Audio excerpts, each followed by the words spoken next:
for somebody that's listening right now, and whether it's a change or a vision or, but those gaps that you had kind of described with, what are ways to mitigate that?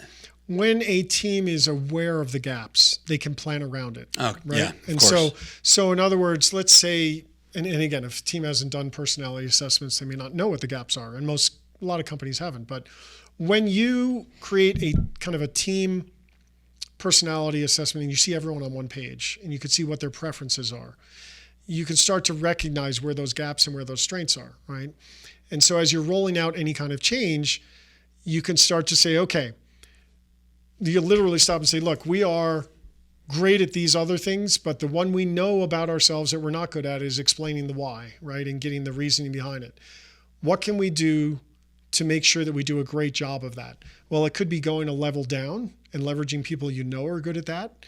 It could be just asking everyone on the team to dial it up, right? We all have the ability, like I mentioned earlier. We have. I can be structured when I need to. And it's very draining for me at the end of the day if I've had to be in structure all day.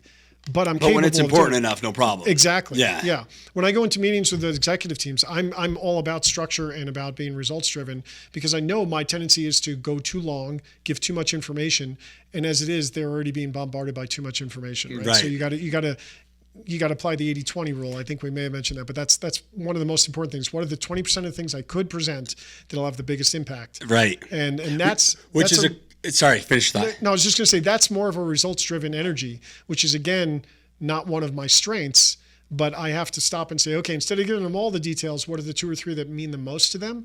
And then I'll give them those 2 or 3. And if they ask for more, I'll give them more, but I'm not going to give them all of it.